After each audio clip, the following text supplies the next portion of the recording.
you in school. It gave you the drive to get the degree and get something inside with an air-conditioned office. Because, come on in, ladies.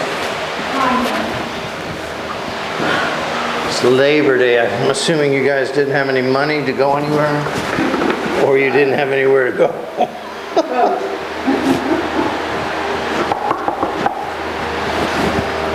Okay, we are in chapter 15 in John, I believe. Uh-oh. All my sermon stuff is falling out. What are you giggling at? What are you giggling at?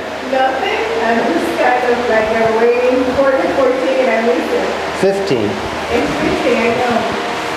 I put it in there. I put it wrong with 14. I was waiting for the 14 and I missed it. Okay. It was the best chapter of the whole book, man.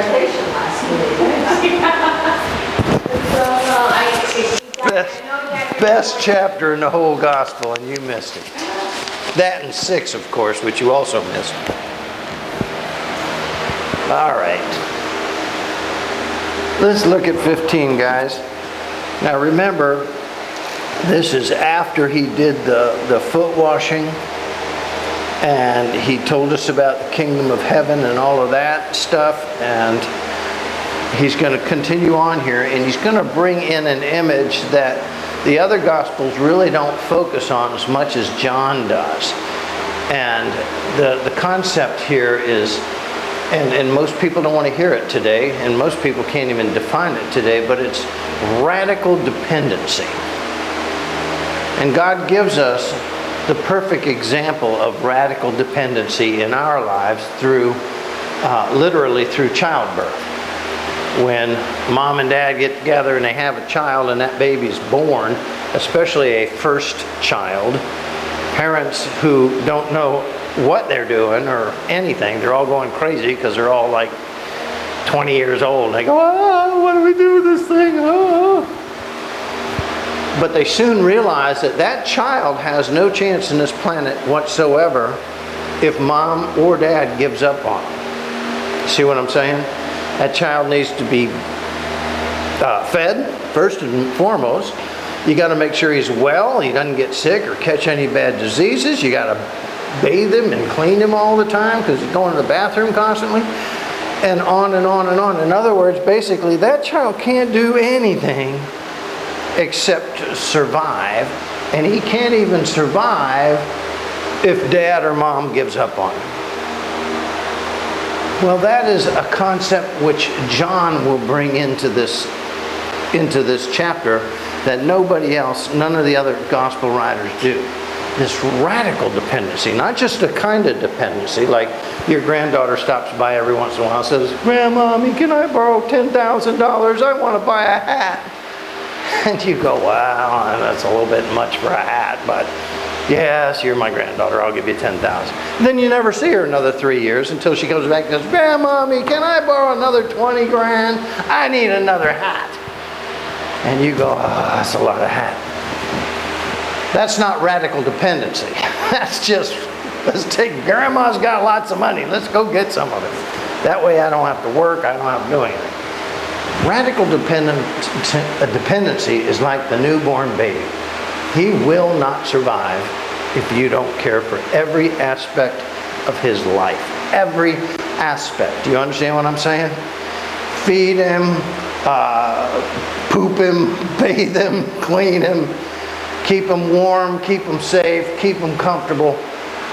Take care of when he's crying for a reason. Find out what it is. Take care of it. Maybe an ant's biting him. Maybe he's hungry. His stomach's upset. Who knows? He can't tell you, or she can't tell you, whatever. The baby can't tell you. It is radically dependent upon you. And if you screw up, that baby suffers for it. That's a relationship with God. That's the relationship John has come to know. Who taught him that?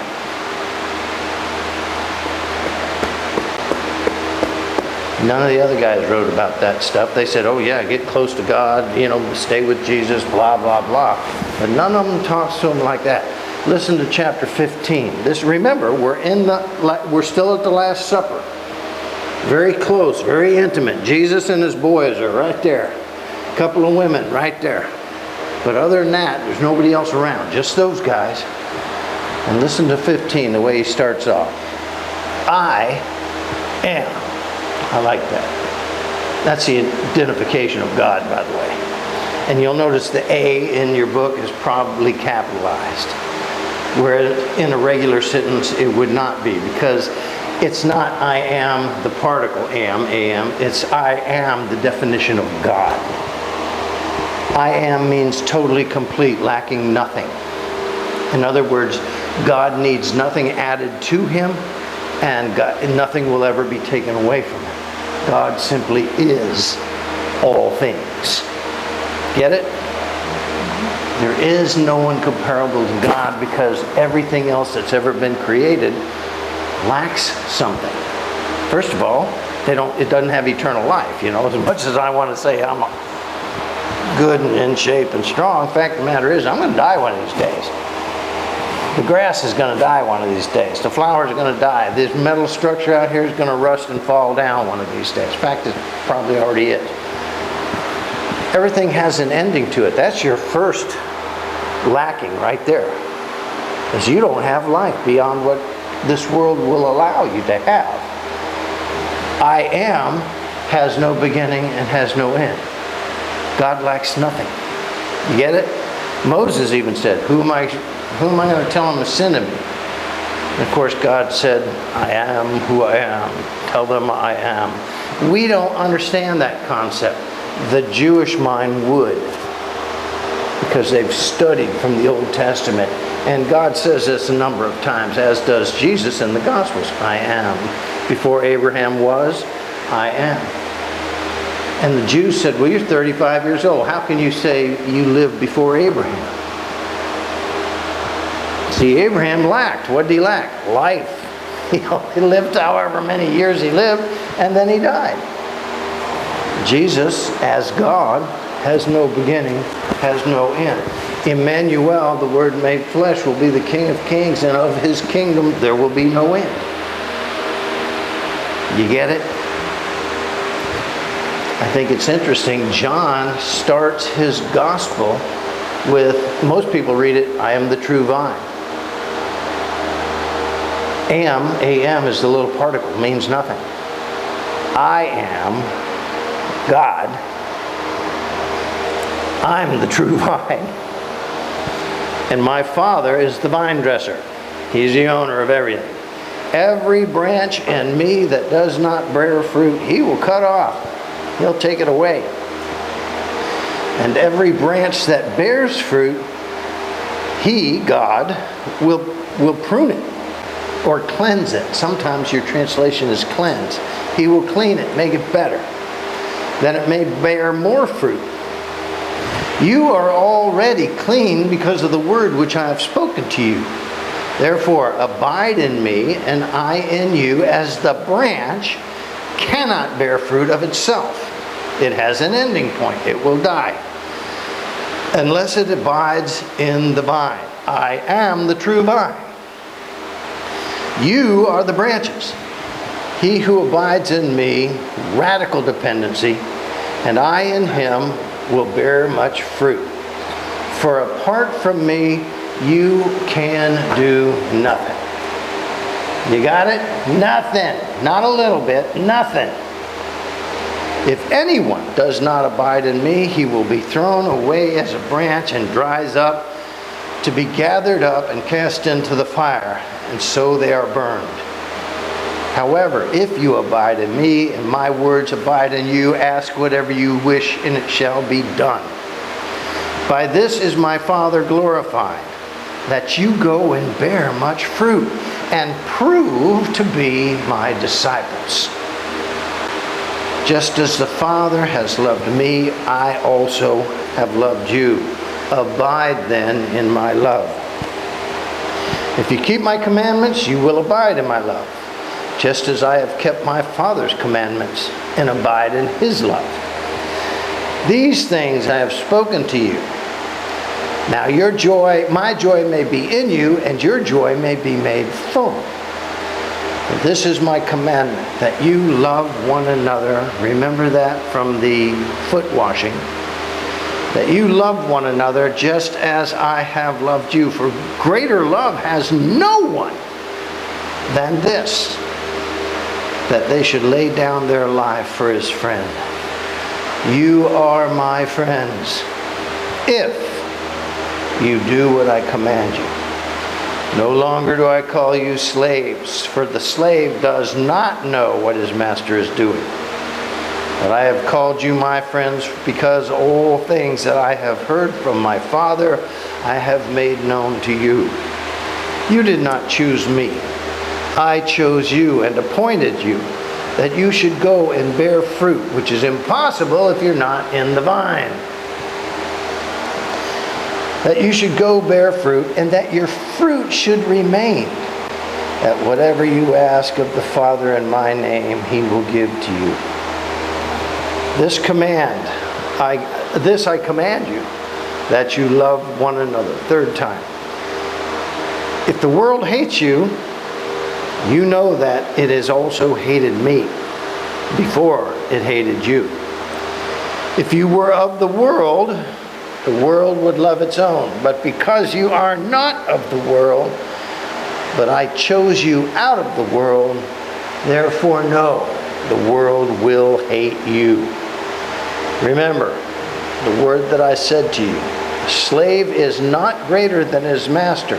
Therefore, if they persecuted me, they will persecute you.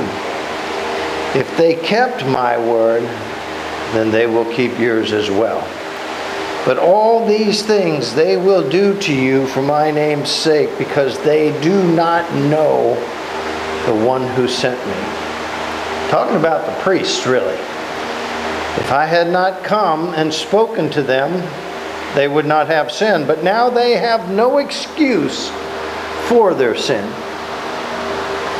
He who hates me hates my Father also. If I had not done amongst them all the works which no one else has done, they would not have sin. But now they have both seen and still hate me, and my Father as well. He's talking about the priests, folks, not just the general godless public. But they have done this in order that the word may be fulfilled that was written in their own law. They hated me without a cause. Now when the Helper comes, whom I will send to you from the Father, that is the Spirit of truth who proceeds from the Father, he will bear witness of me. And you will bear witness also, because you have been with me from the very beginning. Wow. Can you see what's going on here? He's got a couple of different concepts going on. The first I've already told you. One.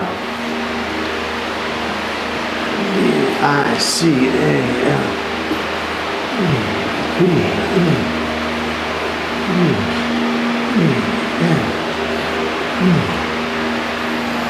Radical dependence. Jesus does not need a friend or a buddy. He needs a disciple. He needs a child. He needs a branch grafted into the vine to bear good fruit. The first concept is radical dependence. Now, how many of you have ever been to a vineyard? None of you? A vineyard. Okay, you've been to a vineyard. And you know that there's two wonderful, most important things in the vineyard. What are they?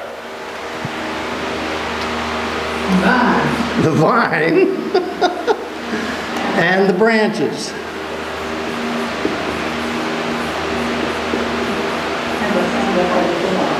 There is but one vine per trellis. There is but one vine. There are many branches. Do you know what they call it when the guys go through the vineyards and they begin to drop branches or drop fruit? Well, like I said, there's many branches. They're coming out everywhere. Some of them have great clusters on them.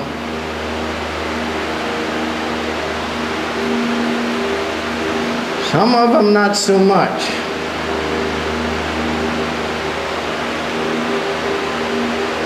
Some of them none at all.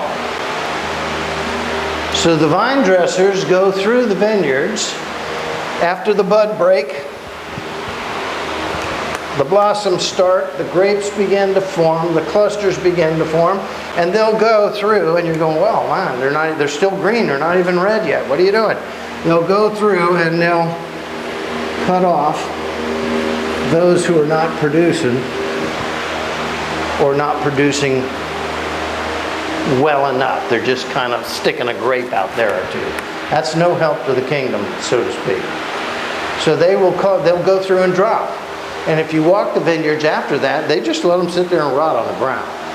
Because they'll dry up, and then they'll usually just till them under for the next year. They'll get dry and brittle, and they'll just grind them up or throw them, and they'll gather them up and throw them in the furnace. This is what a vineyard does. This is what a vine dresser does. And he does it every year. There's one vine, lots of branches. Some are wonderful, some not so much. These have got to go.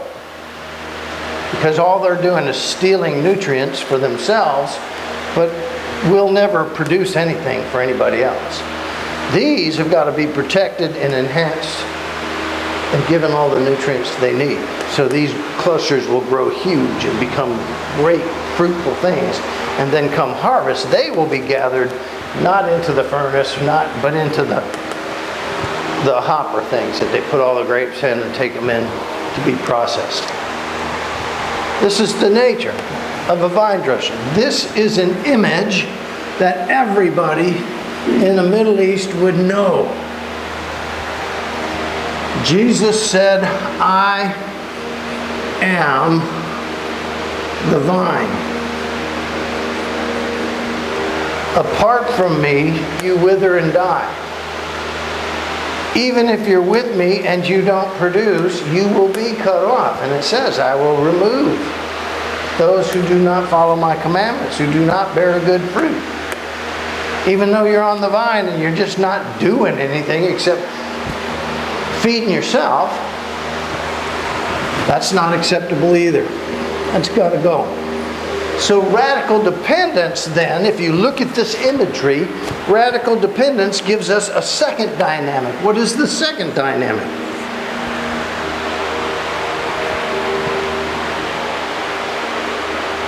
It's the responsibility of the vine to provide everything the branch may need to produce, correct? What is the second dynamic? The branch's job to produce. There you go. It's the branch's job to produce, to bear fruit.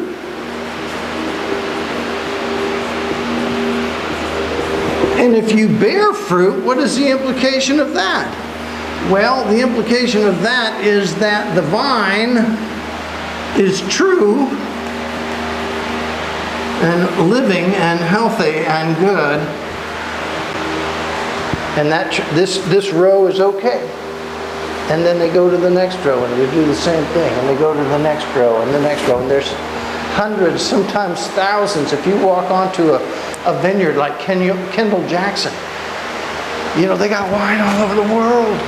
They don't have one or two vines. They got tens of thousands of vines. And they have a vine dresser that will look at every one of those vines, every one of those clusters, and drop the poor fruit, fertilize and take care of the vine, so that when Kendall Jackson harvests, it takes months and months. And it doesn't take one refinery to make their wine. It takes about 20.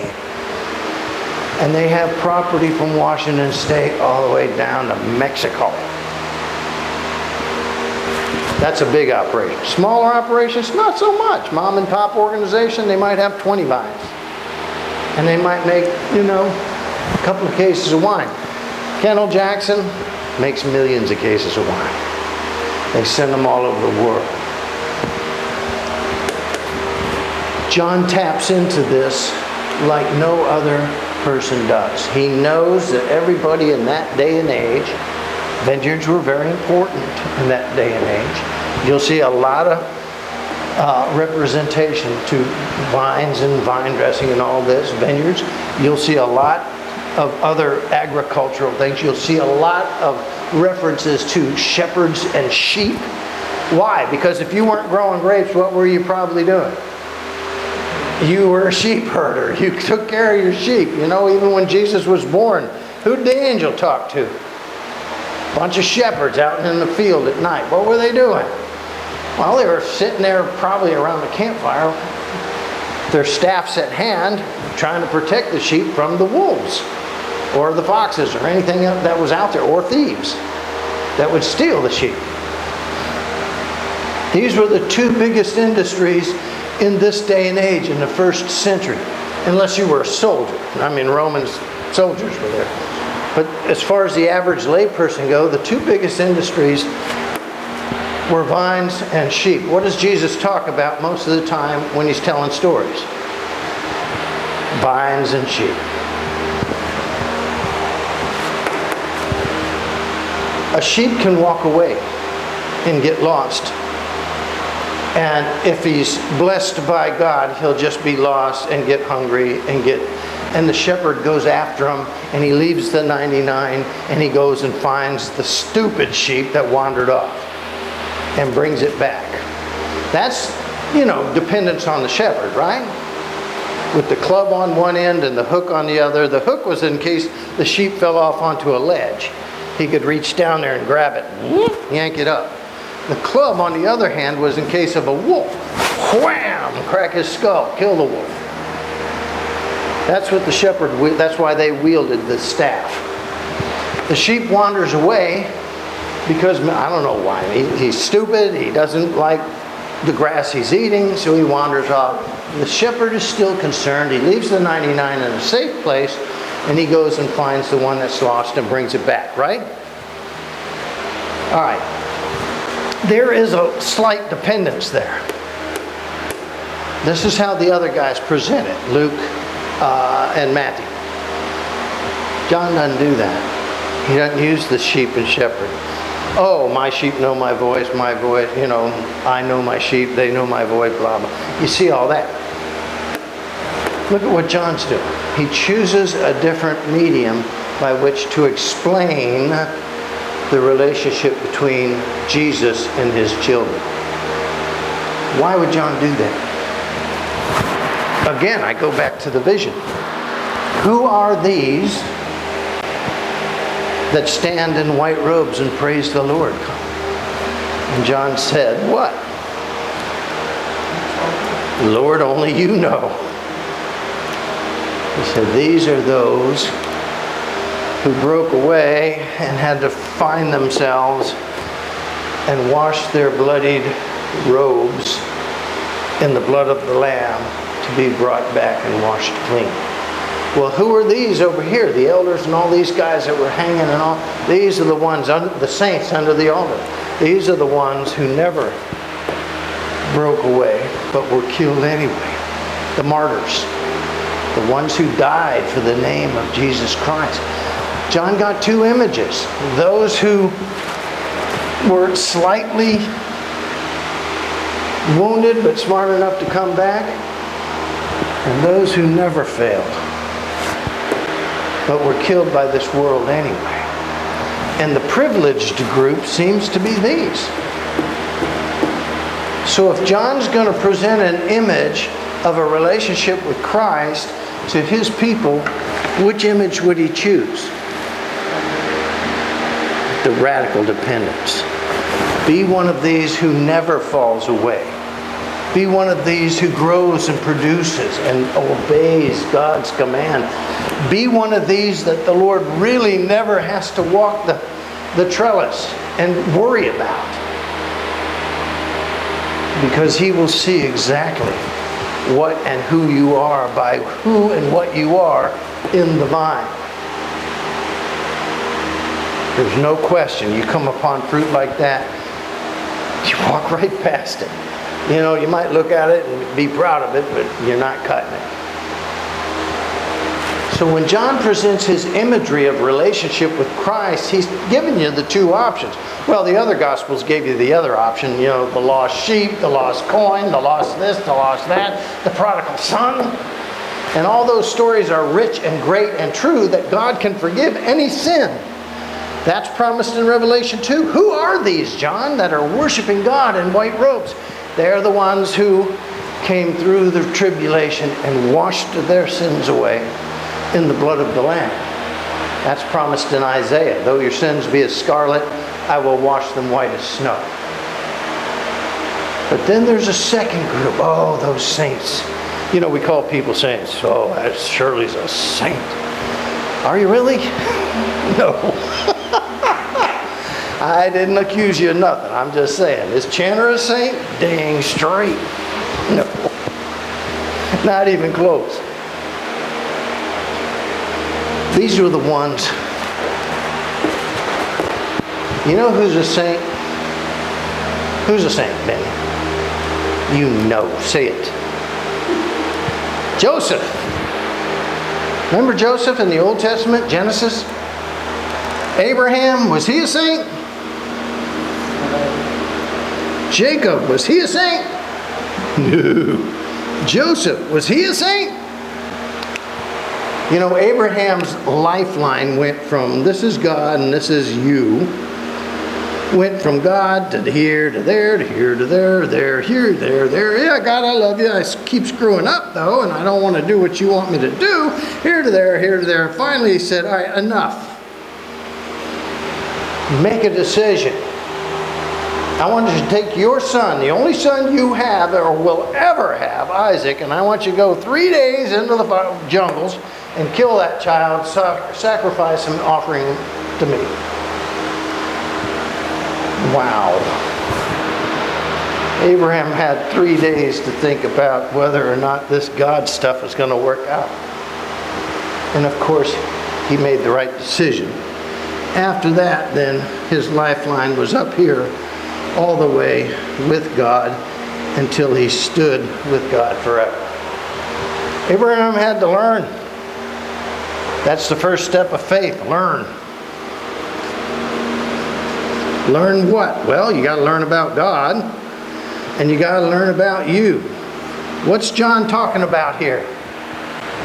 God and you. That's the first step of faith right here. You can't worship a God you don't know anything about. You can't decide to live for a God you don't know anything about. The least you'll be doing is just going through the motions. Showing up just in case. Not to worship, but I got to put my hour in or else. God doesn't need any or else's. He needs vines that produce. A vine that produces will stay with the vine forever. Radical dependence. This is the presentation John is giving. Jacob, what was his lifeline like? Here's God up here. Here's him. He just stayed down here. He didn't want nothing to do with God.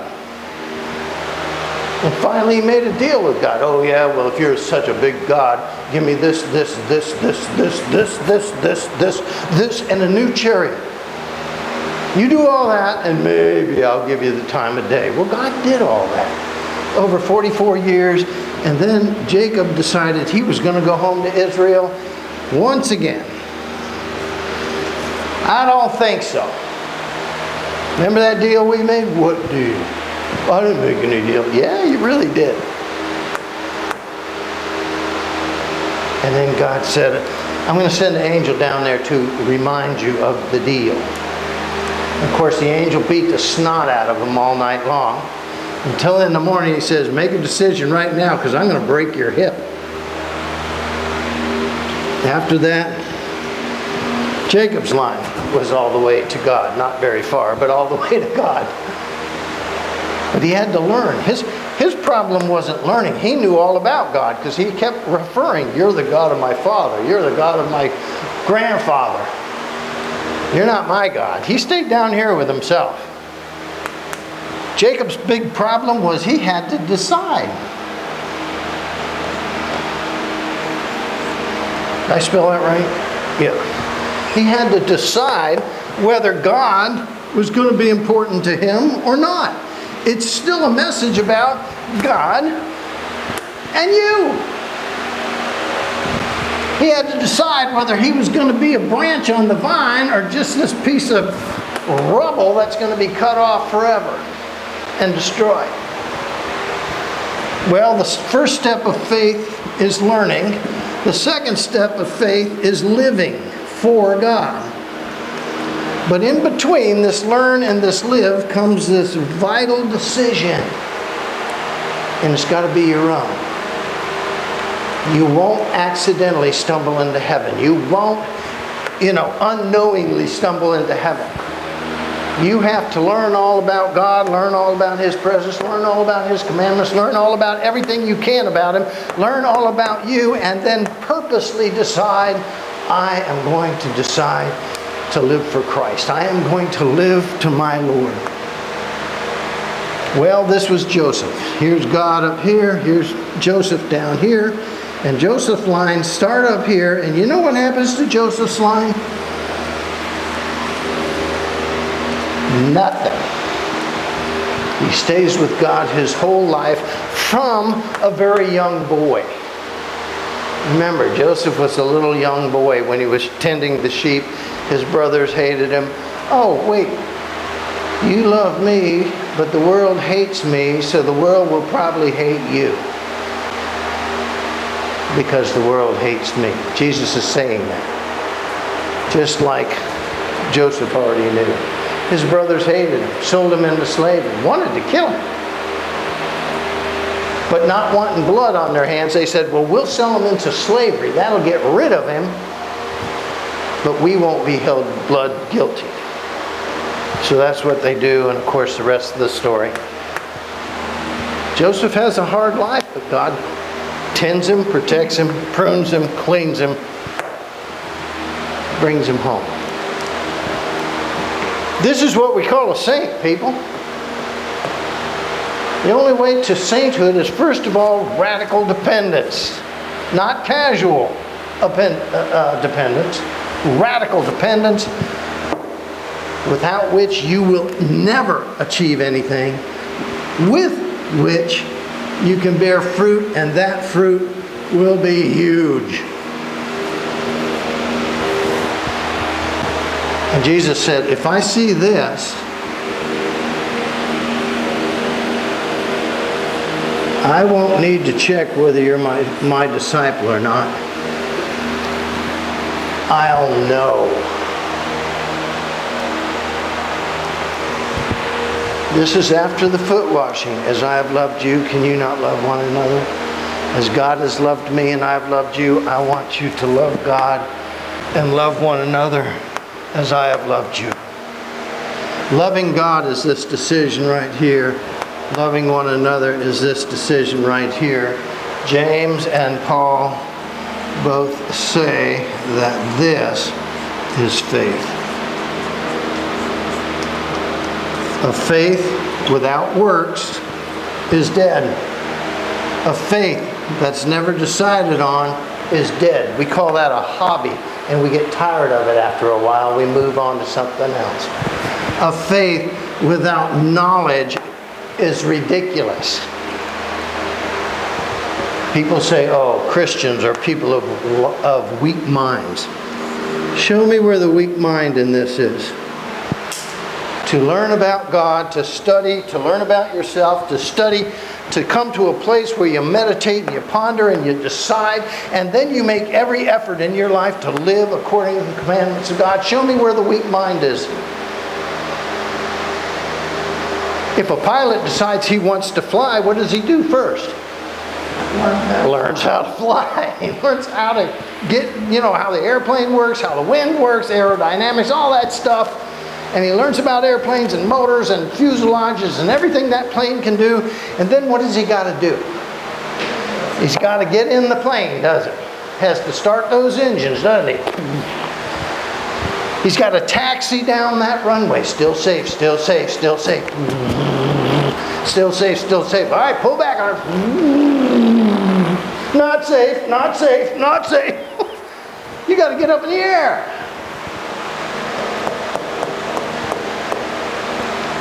And if you become a pilot, and a lot of people get on board your plane to go to wherever, now what do you got? You got responsibility, don't you? Consequence, if you shirk that responsibility, the consequence will be not only you dying, but everybody on board dying.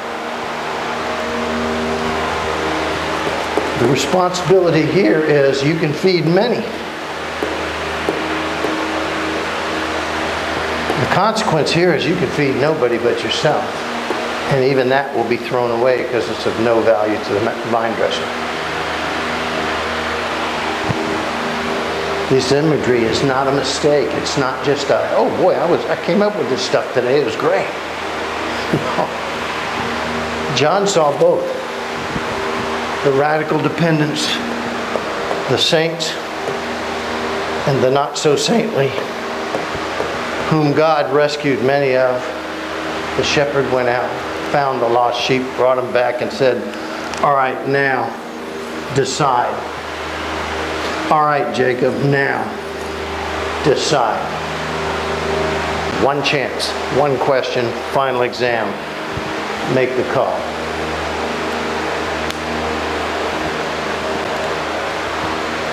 Blessed are those whom God never has to say, all right, make the call. The call will have already been made. One of the disciples told Jesus, we've left everything for you. And how did Jesus answer him, remember? You've left nothing for me. In that you follow me, you will gain your eternal soul. What does it gain a man? What does it profit a man? Gain the whole world and lose his soul in the I am. What does it profit a man? I don't know, because I'm not that rich. And that's probably a good thing.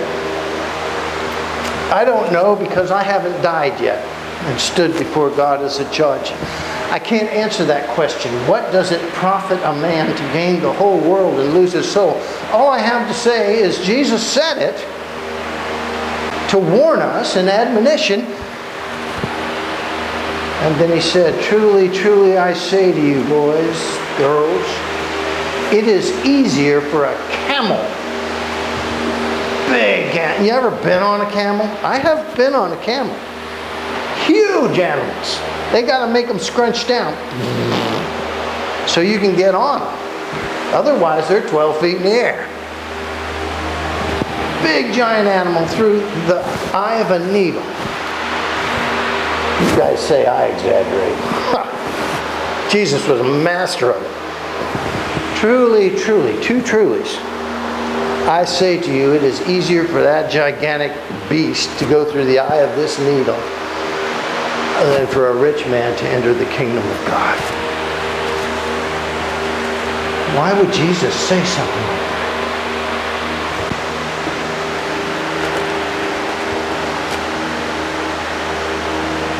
What does a rich man not have? Dependence on anybody or anything. Let me put this needle over here before I stick myself in it. No! Stop it. You got to go. Well, we're about done anyway. Do you see the power of this chapter 15?